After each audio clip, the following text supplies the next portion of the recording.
I am thrilled to introduce Asha Dahya, who is an Emmy-nominated filmmaker, TEDx speaker, author, and mom with nearly 2 decades of experience creating content for major broadcast networks and digital platforms, including Fox, ABC, MSN, MTV, Nickelodeon, Disney, Snapchat, ACLU, Supermajority, all kinds of amazing organizations. She's also the founder and editor-in-chief of girltalkhq.com, an intersectional feminist online magazine promoting women's voices and stories. And in 2020, she released a book titled Today's Wonder Women, Everyday Superheroes Who Are Changing the World. And she hosts a podcast series. Wow, you're just busy. For reprofilm.org, interviewing filmmakers, activists, and repro health experts, and is the board chair for the national nonprofit organization Religious Coalition for Reproductive Choice. Well, thank you so much for being here. We really, really appreciate your time and for you sharing that film. Maybe we just start with can you tell us what prompted you to make the film? Like what motivated you? Just kind of the backstory on someone you know. Yeah, so first of all, thank you so much for having me. It's great to see you all. Thank you for watching the film. The film, actually, we started working on it. I was originally just a hired producer on this project. It was being produced by another company, and we begin work on it in 2020. So this is all before the Dobbs decision. And the original goal was to create a short video that would be a little bit like a PSA about later abortion in the lead up to that presidential election. For whatever reason, budget, time constraints, that production company wasn't able to finish it. They turned to me and said, would you like to do something with this film? And at that point, we had completed 3 interviews and that's it. And I said, give me all the footage. I would love to work on this. This is a very important message. So I was now the director and producer throughout 2021 and 2022. I fundraised, I did a Kickstarter, I put some of my own money into it. I applied for grants. I worked with an animator because I decided instead of going back to refilm the interviews, this was obviously during COVID when we did the interviews, I wanted to use animation as a way to retell their stories, especially the most sensitive parts of it. Animation offered a lot of freedom in being able to show their emotions and the journey. And so by the time I was ready to release it, the Dobbs decision had happened. And when I'd finished it was toward the end of 2023. And I thought, well, what a full circle moment. Now I'm getting ready to release this film in 2024 ahead of this presidential election. So it just feels more timely than ever. But that's how I originally came onto this project. And then it became mine and how it all came to your screens today. So there it is, someone you know.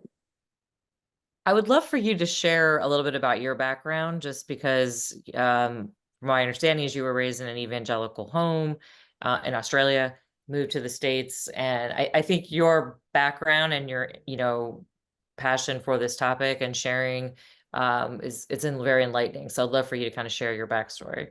Yeah, absolutely. I grew up in a family that considered itself Christian in Australia, where I grew up. And in Australia, even now, politics and religion don't go together like it does here. I mean, they're very separate things. I would say my parents, who are still very, very devout Christians, they would vote the equivalent of the Democratic Party over there. And so political topics were never really brought up in our household. It was very, love your neighbor as yourself and building community and love and kindness and acceptance of people who are different. I mean, we were an immigrant family. And so when I moved here in 2008, another very contentious political year, to further my TV career, I started going to a Christian church that my friends had introduced me to, naively thinking, oh, it's going to be the same as what I experienced in Australia. But nope. I very quickly learned that being an evangelical Christian in the United States meant you are conservative, and that means having specific political leanings. So I very quickly learned about what it meant to be pro-life, what it meant to have a certain stance on things like gay marriage and abortion. At that time, gay marriage was a big issue in California. And so I just kind of identified with those labels without doing any sort of, digging or research. And eventually I ended up leaving that church because I got married young, ended up going through a divorce, which is a whole separate story. But in the process of getting divorced at the age of 29, and leaving that church, I started associating with different groups in Los Angeles, where I'm based, women in film, women in feminism, and just hearing different political, social ideas for the first time since moving here. And many of those ideas were around reproductive rights and reproductive freedom and equal marriage. And it just really opened my mind to realize, oh, I'm a much more progressive person on this is how I actually think. I think people should have the choice and the freedom to decide for their lives and their bodies. And so I was going on my own journey, sharing articles and links online and social media. And obviously my friends from my former church were still seeing those posts. They would say things publicly, pushing back, but privately it was a very different story. Privately, I was getting friends who I'd known for many years at that point saying to me, thank you for sharing that article about that person's story. I have actually had an abortion, but I can never tell anyone. And I thought, oh, that's interesting. You are the person standing on the church stage telling everyone to be pro-life and, all of those kind of things. And so that was really the trigger point for me to be like, I need to dig deeper into this issue. Why is there such a disconnect between the way people actually live their lives and what's being taught from the pulpit? And I think through that journey of learning more about the statistics around abortion, who has abortions, and all the different reasons why, and knowing that it's 1 in 4 women in America, which means 1 in 4 women in our circles, in our communities, in our houses. And that really kind of shifted my thinking. And at the same time, I wanted to do something more meaningful with my TV career. So it felt like a natural progression for me to bring together my passion for these social topics and kind of pivot my TV and entertainment career into something that was like documentary and social impact and writing in that space. So I still consider myself a person of faith. I don't have very hardline boundaries. I think it's for us to decide for ourselves. And I love hearing about, different people's perspectives and journeys. But I am, the only thing I am very hardline is about that we all deserve the right and the freedom to make those choices for ourselves in our lives. So that's a little bit about my religious background. I'm curious because when you say that the women you talk to, like privately, would tell you different things. I have had so many conversations. I had one today with a woman who was a former Republican, and but she'd had an abortion, and she said the same story, was that a lot of her friends who lean more conservative actually would tell her that in private. And I've also talked to evangelical women who said the same thing, was that what was said publicly wasn't what was said privately.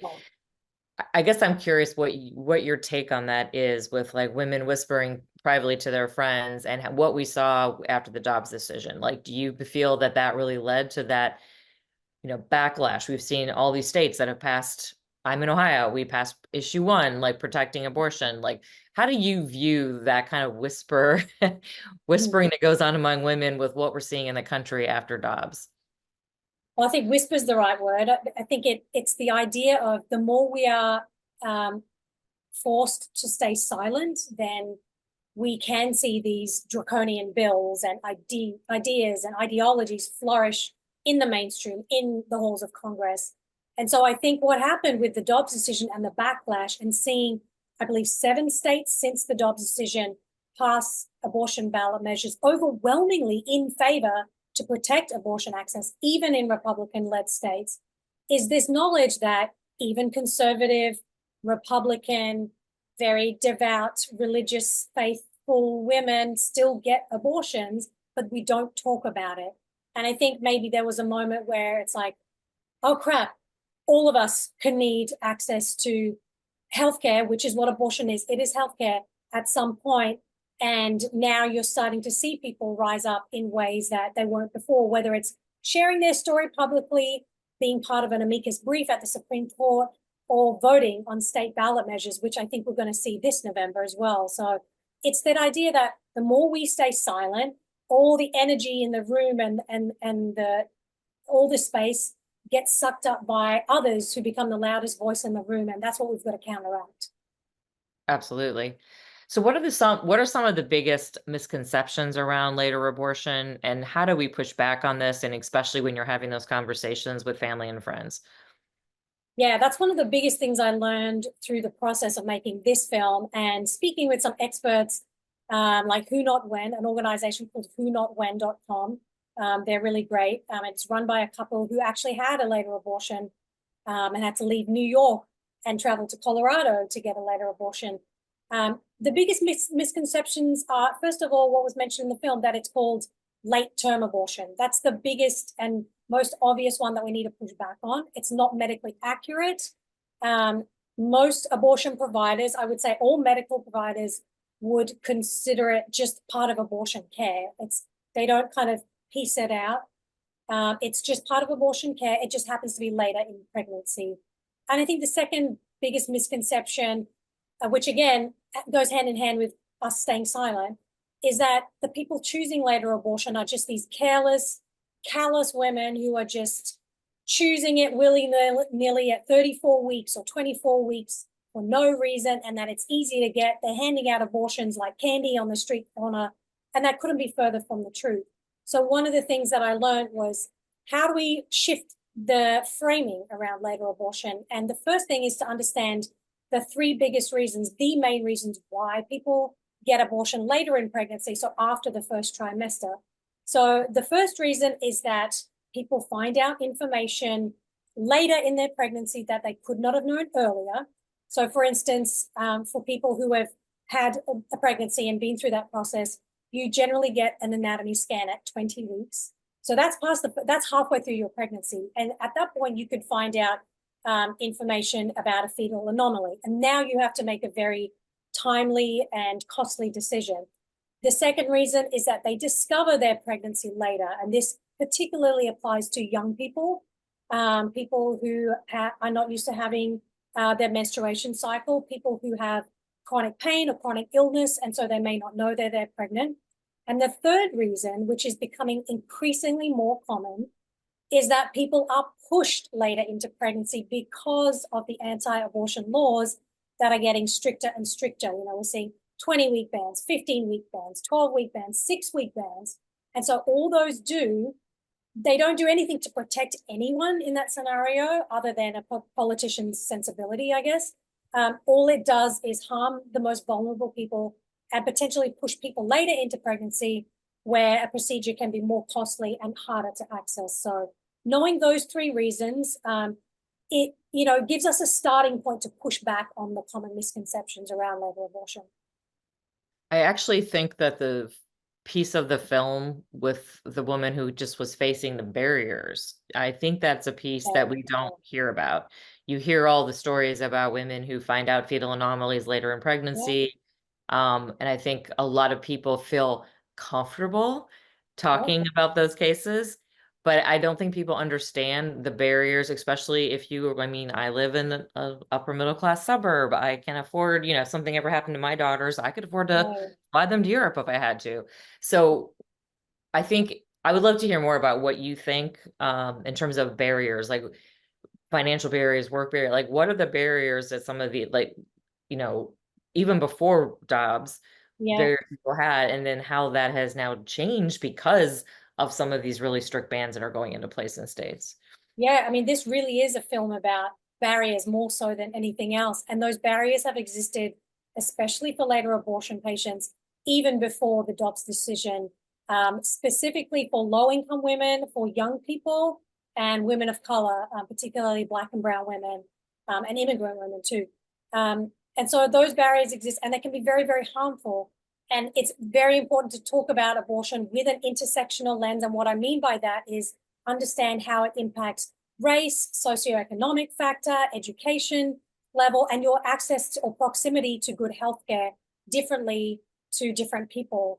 And I think there are a couple of cases out of Texas recently that have shown how that really plays out. The biggest difference now after Dobbs is that you're more likely to be criminal. There's the criminalization aspect, which is becoming increasingly more of a threat. Although that was present prior to the Dobbs decision. In Texas, people probably recently remember the story of Kate Cox, She was a middle-class white woman who experienced a fetal anomaly in her pregnancy. The barriers that she came up against was a very hostile Texas state government and legislature who decided that even though she was experiencing one of the typical exceptions, it wasn't enough for her to get emergency care. She was able to fly out of Texas and get abortion care in another state, and she was able to then fly back home. And so she was able to live her life.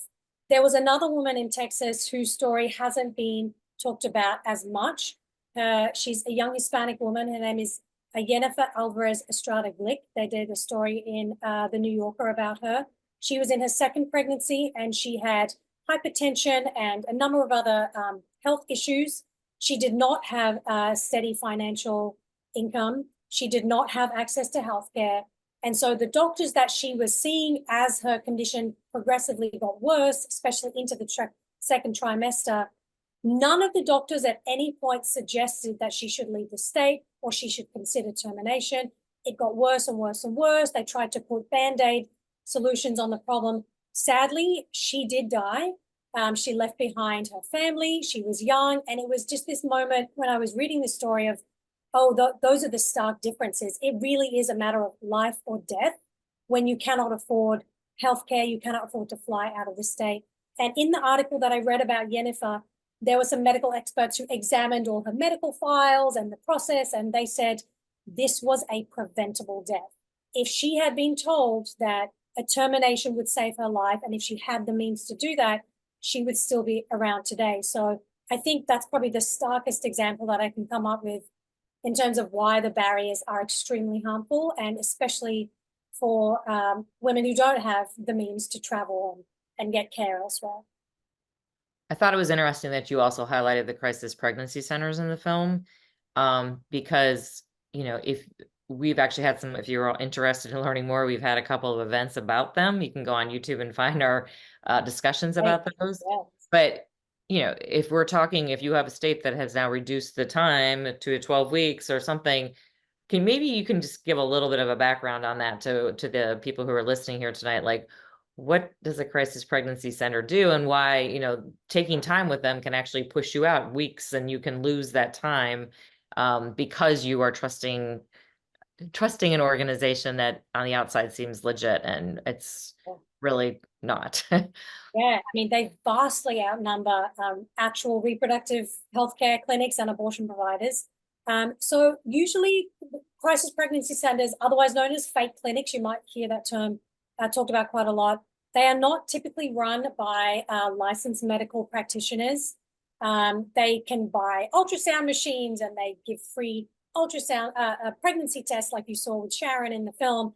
And what they like to do, which is very sneaky, they will buy buildings and properties around actual abortion clinics, call themselves something like Women's Choices or Pregnancy Health Care, something like that, that doesn't sound religious or anti-abortion at all. And so they like to try and lure people in and prospective patients who are thinking about abortion, and they'll usually try and say things like, we'll give you a free ultrasound, we'll do a free pregnancy test, we will give you free diapers, we will help you with baby clothes. If you want to keep your baby, we'll help you. We will give you money and, you know, all those kind of promises. But they will also lie about, because they're not licensed medical practitioners, they have the ability to lie and get away with it.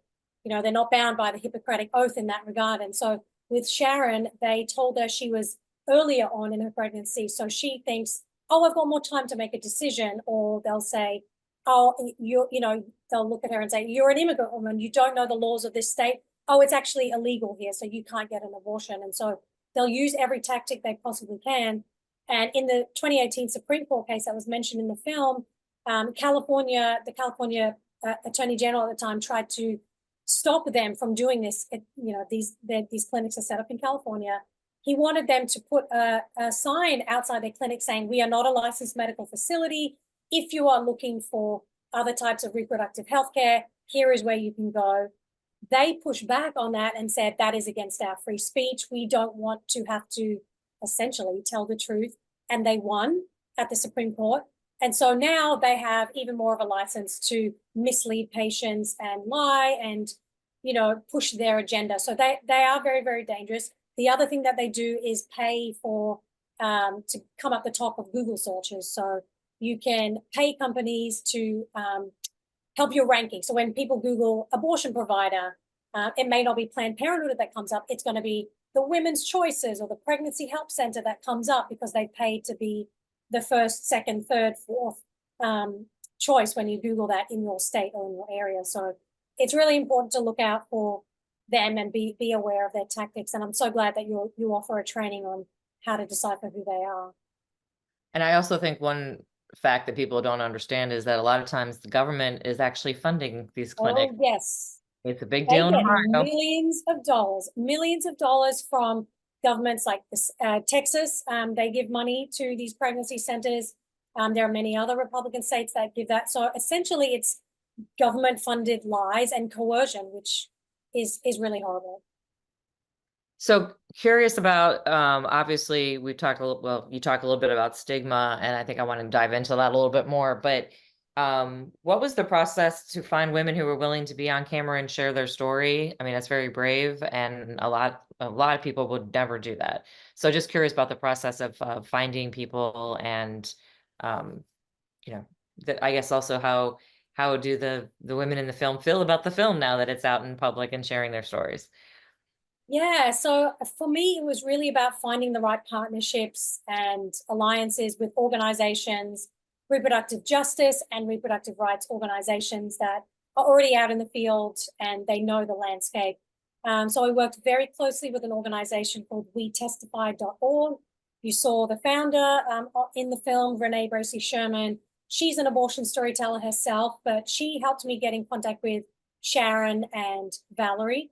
And Valerie is actually, she's great. She's testified before state legislatures. She's spoken outside courthouses. She shared her story on PBS, I believe it was. And so after her experience, she really became an activist.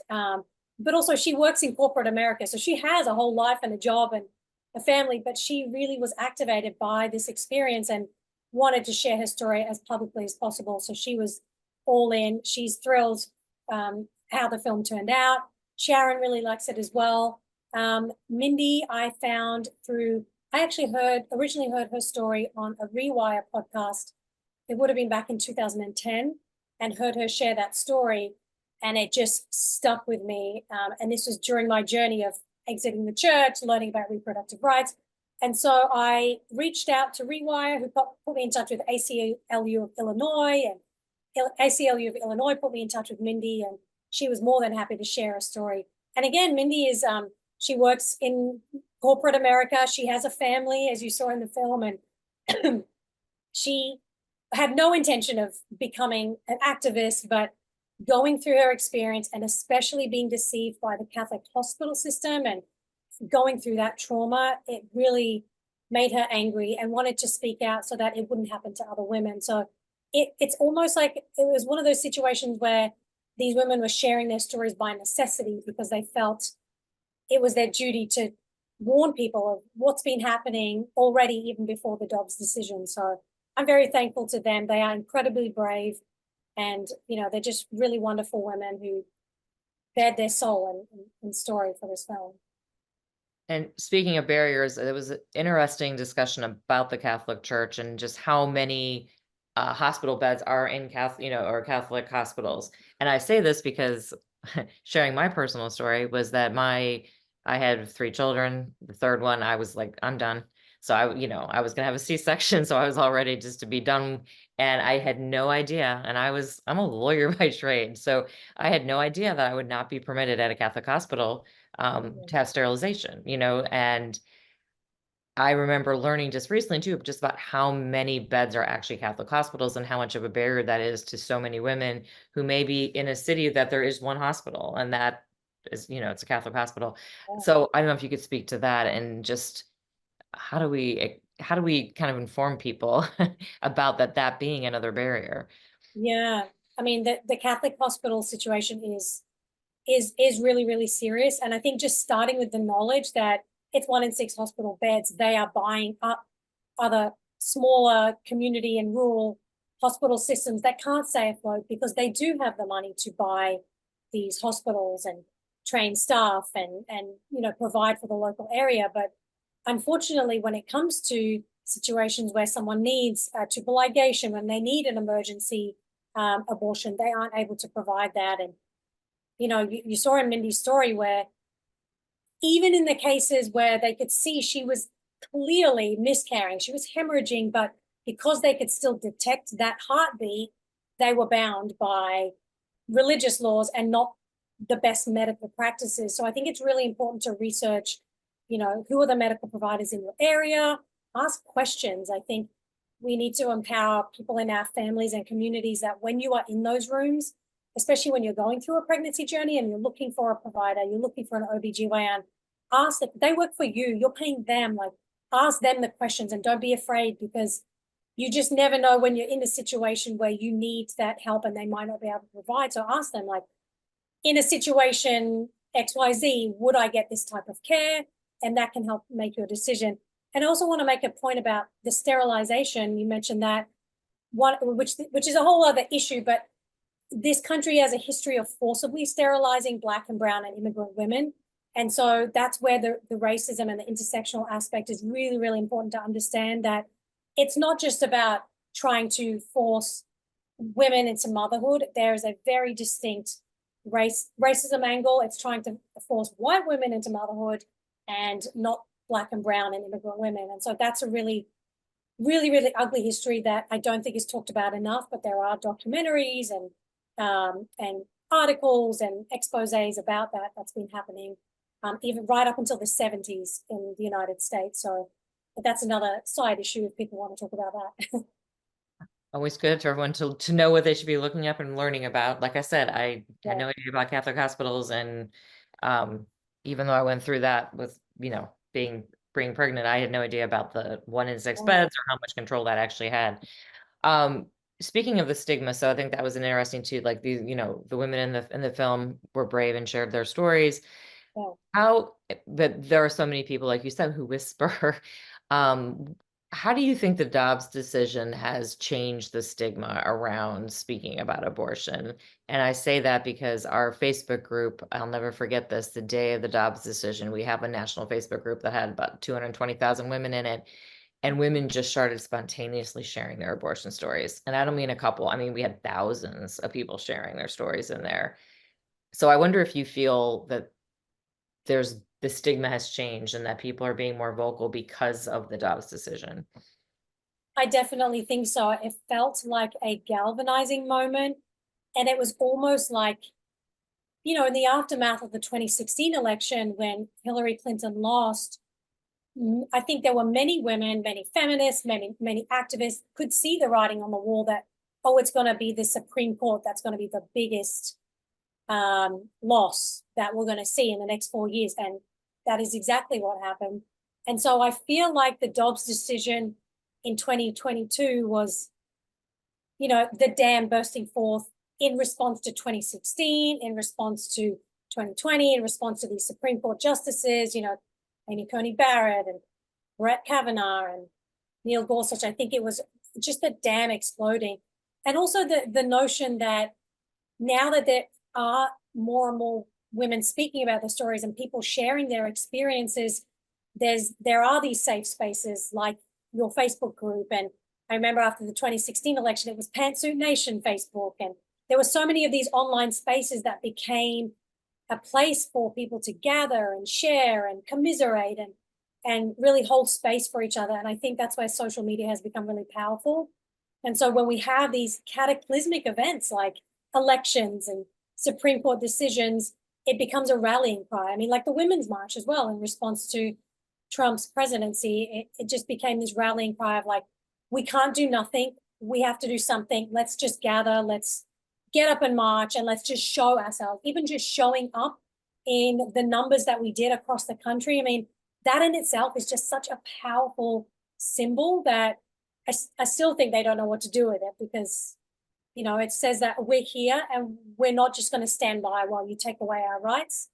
And even when you do, we're not going to back down. And so I think decisions like that really galvanize people. And even that happened in June 2022. And then it was August 2022 when Kansas, that was the first state ballot measure, and they overwhelmingly voted in favor to enshrine abortion rights. And I think that was the start of the backlash. It's like, oh, you're going to take away our rights? Just watch what we do. When you put the vote back in the hands of us, like directly in the hands of the people, abortion is a winning issue. It'll be proven that every single time in all of those ballot measures.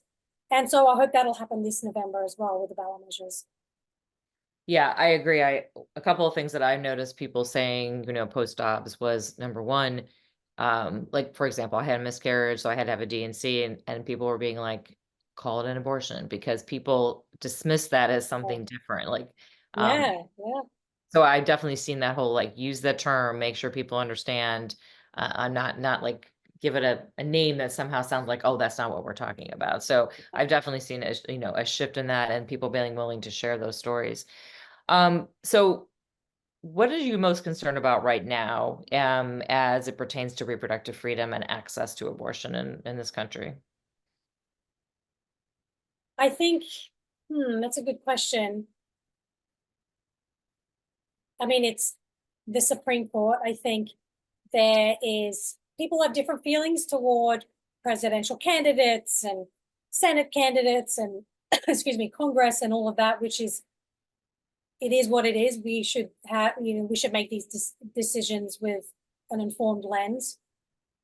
But the biggest thing that's at stake is there could potentially be 2 or 3 Supreme Court justices that may retire in the next 4 to 8 years. And for us to lose that to the conservatives is going to be a huge blow. And, it's not just abortion rights that are already on the chopping block and have been decimated, but it's LGBTQ rights, it's immigrant rights, it's education, it's so many other things that I worry about the big picture. It's not, abortion is not one of those things we can separate from other aspects of our lives. So I think we need to be informed about political candidates. We need to be informed about our judicial candidates in our state and local areas.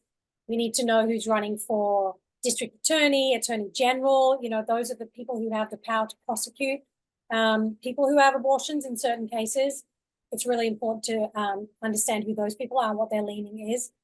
And I think the concern for me is, how do we encourage voter activism? I definitely see a lot of enthusiasm now with, Joe Biden choosing not to run and Kamala Harris stepping up. There's a lot of renewed energy and momentum. And I think we need to tap into that and now have these conversations with our family members about how important it is to champion reproductive freedom. So that's and also my concern is, when we win the state houses and Congress and the presidency, that's not where the fight ends. That's where the work begins, and it has to continue from there. So I think it's just understanding that it's not a one and done battle. It's an ongoing war to win all our rights. And one of the things that I'm learning in a project that I'm currently working on, if I can add one final thought to that, is that when we look at the Green Wave movement in Latin America, which is this powerful feminist movement that is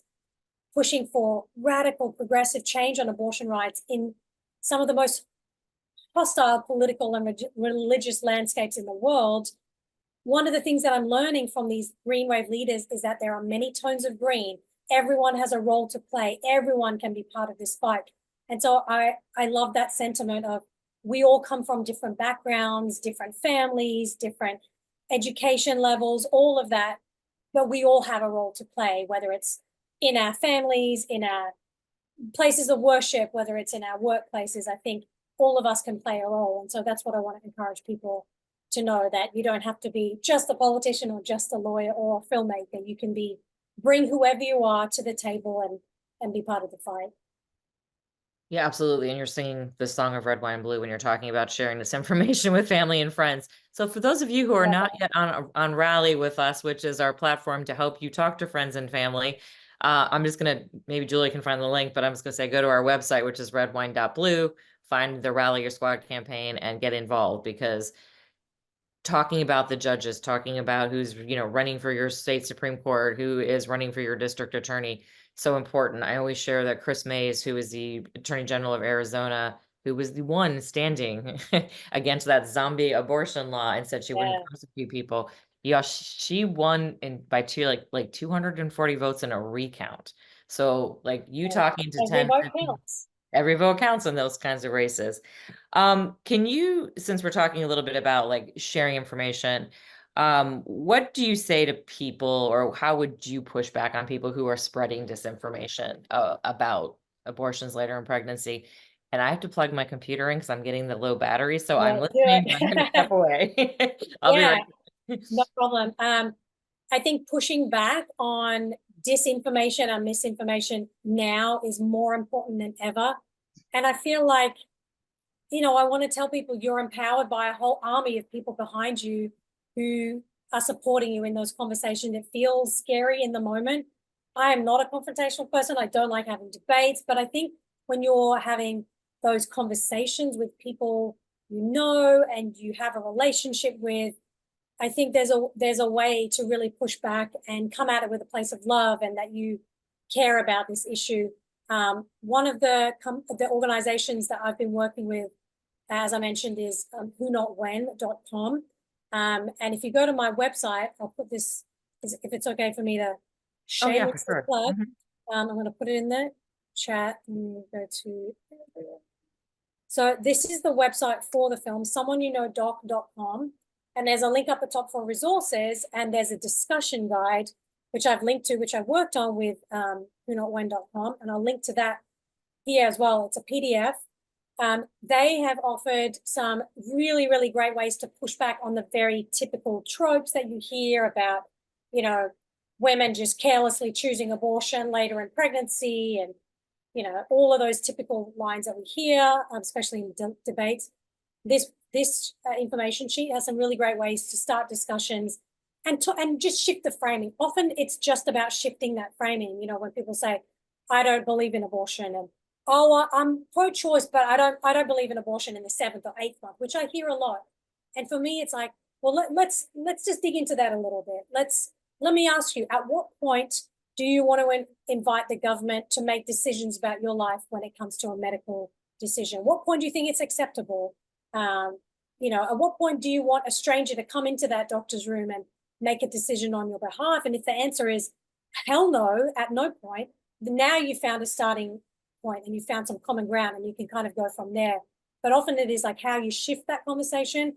And this fact sheet and this discussion guide really helps people do that. And it's a great thing you can print out, you can put on your wall, you can come to it, when it comes to Thanksgiving dinners and family birthdays, all those kind of things, and just have it in your back pocket and in your mind. I really like that framing. I think that's a great way to shift the conversation is, when do you want the government making decisions for you? Because nobody ever really ever says, Nobody. I really welcome that. Please, let's bring that on. Yes. So you've spoken about finding common ground with people who are in favor of protecting access to abortion versus those who are against it. Can you expound on that a little bit? I did watch your TED Talk. I told you that earlier. So Yes. you were going having a great or a great discussion about that. Yeah, I think, with the Dobbs decision and seeing more and more people in states push back on that, it's important to know that those state ballot measures won because conservative women were also voting for the right to enshrine access to abortion. And so I think there are so many ways we can find common ground. And it starts with having those one-on-one conversations. The idea of speaking before a big stage of people or a church or a synagogue or wherever it is that you're in public, that can be very overwhelming. Like, how do I convert these people? How do I change their mind? It doesn't have to be that at all. It starts with these one-on-one conversations. And that's what I really like to encourage, because when you start to talk about it from a point of view of the things you both care about, you will start to find common ground. For instance, I had a conversation over the weekend with a neighbor of mine. He's an 80-year-old white man from Colorado who moved here recently. The sweetest, nicest man, cares about me and my husband and my kids and all the people on the street and always asks how we're doing. He's very involved in his church. He's very involved in a men's group. And, he was asking me about my film and asking me about the work that I do. And I knew that he's a Christian. He told me he's against abortion. And then I asked him about, kind of dug into that a little bit deeper. And he kind of said to me, but, it sounds like what it really is you care about people getting support. I'm like, yes, that's a great starting point. So then we talk about, well, we did speak about, well, what does it mean for someone to have support when you're talking about a young person who doesn't have access to resources, when you're talking about an immigrant woman, when you're talking about low income people who don't know where to get those resources, they don't have healthcare, they may not have access to maternity leave, they may not know where to find the right information to get healthy food or, all the things that they need to raise a family. Now we're talking about something we can find common ground on, like how do we make those resources accessible? And I said to him, there's this idea about the idea of being pro-life has just become synonymous with being anti-abortion, really. But what does it mean to actually champion a life? What does it mean to be pro the life of someone and support them? Well, it means understanding that we have the highest maternal mortality crisis in the developed world and that it disproportionately impacts Black and brown women. Understanding that abortion bans are going to harm young people and low-income people the most. Understanding the rates of child poverty, understanding that we are the only industrialized nation not to have a federal form of paid family leave. Every other industrialized country does. Why don't we have it? We have the Family Medical Leave Act, which is unpaid, 12 weeks for certain types of employers at certain companies, but that doesn't apply to everyone. And so when you start to look at how reproductive rights and reproductive justice is not just abortion or birth control, it's maternal resources, it's healthcare access, it's how we raise our families in whether we have those safe and secure communities, that now it's like, oh, all of a sudden it's not black and white. Oh, all of a sudden it's not just this, you're either for or against abortion. It's, we can find common ground. Yes, every child does have the right to and should have access to healthy food and free meals at school, and clean drinking water in places where they don't. So I think there are definitely ways to find the common ground, and it starts with those one-on-one conversations. Okay, I know there's a question in the chat, but I'm gonna couple more questions and then we'll go to the questions in the chat. So if anybody who's listening does have questions, please feel free to drop those in the chat now, and Julie will get those and ask. So just overall, we've got to watch the documentary. What's the response been to someone you know? I love this question because I feel I've been in the filmmaking mode for so long that now that I get to show the film, it's just really wonderful to hear the feedback.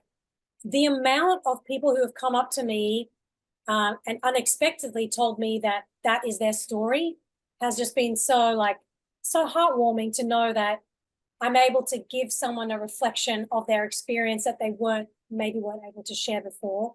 That's probably been the highlight of the reactions for me. And, women that I knew that I didn't know that they had gone through that, saying to me, oh, that's my story, right? Oh, I had an abortion before I had this child and this child. And just that's been so wonderful. I haven't had any negative feedback, which is great. Right now, it's still on the film festival circuit, so the audience is a lot more receptive and very different to, what it would be screening in a theater. But someone asked me about my plans for wider distribution. My goal is to keep it going on the film festival circuit for as long as possible, because that's a really great way to get it in front of audiences and potential distributors. But ultimately, I'd like to have it on a streaming platform that is very easy to access, or you can watch documentary films for free or low cost. That's my plan, and I'm probably looking at that in mid to late 2025, depending on how the film festival run goes for. However, at the same time, I'm also doing a lot of these screenings for free. I'm always up to talking with organizations and nonprofits about doing screenings. It can be a political organization, it can be a school or a place of worship or a college. I'm doing free screenings and would be happy to talk to anyone. You can just get in touch at the website in the chat, someoneyouKnowDoc.com, and contact me there, and happy to talk about a screening. But yeah, I just want to spread the message far and wide as much as possible. Well, before we ask any questions that are in the chat, just you touched on it a little bit, but what are you working on now? What's your next project? Yes, I am currently working on an 8-part audio series called Green Tide Rising, and I mentioned Latin America before. This is looking at the green wave movement across Latin America, how it started in Argentina in 2015, how they're making progress in countries like Mexico, Argentina, Colombia, Ecuador, and how they're pushing for some of the most progressive abortion policies in the world. Colombia has legalized abortion up to 24 weeks, and they've done some really impressive things there, despite a history of authoritarianism and dictatorships and the Catholic Church influence. And they're doing some really, really wonderful things. So what we're doing, my co-host and I and my team and I, we're showcasing these stories and the activism as a blueprint for American voters ahead of the November election, in the hope that it can encourage people, inspire people to know that even when it looks like all hope is lost and we're going backward and we're up against these barriers of the Supreme Court and who's in Congress right now, who's in our state legislators, there are actions that we can take every day to push for change, even if it's as simple as sharing your story online, making a TikTok video, writing a blog post, testifying before Congress. You know, there are so many different things that we can do. Making a poster, writing a song. There are so many beautiful, inspiring, and creative things that the Green Wave movement is doing to bypass all those legislative and judicial barriers. That's how they've been able to see such progress. So it's called Green Tide Rising. The first episode is going to be dropping the week after Labor Day, so second week of September. We're also currently still fundraising. We're funding this all ourselves through grants and donations, so that we can control all the creative aspect. We're not beholden to any Hollywood media company. You know, we're just kind of plugging away. And I can share the website for that, which currently has some information about it. Let me drop this in the chat. Drop it in the chat. There it is. So we're aligned with we're partnered with a fiscal sponsor who are a 501c3. So any donations that we get are tax deductible. But essentially, we just really want to spread hope and joy by showing people in America this is what the Green Wave is doing. Let's follow our sisters in the South, uplift voices of color from the global South as the leaders on reproductive rights and justice right now. So check it out, get in touch with me, and stay tuned for episode 1, the second week of September. We will, and I told Asha to send us the information and we'll promote it on our socials. Yes, so I definitely will. Julie, I'll bring you up here, and I know there's at least one question. Someone asked, is a D&C after a miscarriage considered an abortion, depending on the state? So in some states, is it not? And in some states, is it? I mean, I'm not a medical expert, and maybe it depends on the state that you're in. So I probably couldn't give you a definitive answer, but from what I know and the people that I've spoken to and the storytellers and the experts that I am regularly in communication with, when you look on your medical form, you know, you can call it a miscarriage, you can call it a D&C. It is considered an abortion. I mean, that's the procedure. You're still terminating this. The pregnancy is still being terminated in some way. So from my understanding, that it is still considered an abortion. I know people like Chrissy Teigen, that actress model. I should know that. She's spoken about how she, you know, her pregnancy loss story and how she was calling it a D&C, but then she realized, no, this what I had was an abortion. You know, later in pregnancy. So she's been speaking about that. But that's probably the extent of my medical knowledge. Unfortunately, I would say there are some really great resources you can find out there. I'll go to wetestify.org. There are some really great stories there, some information.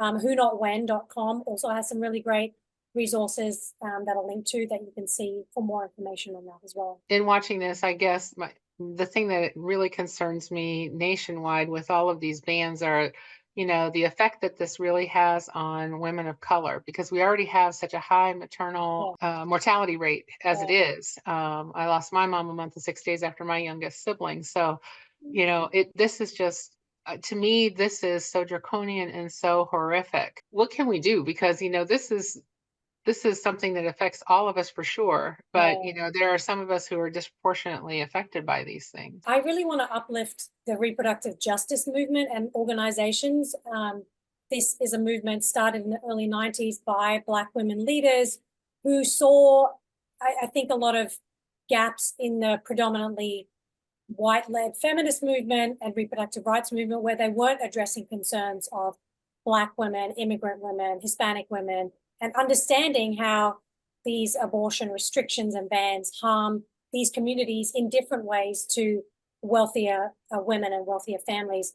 I think the maternal mortality crisis, we're definitely seeing more conversation around that in the past few years. I think celebrity stories have helped. I mean, Serena Williams talked about her story of after having a C-section, having complications and being brushed aside. And, you know, when all was said and done, she learned that she was very close to losing her life.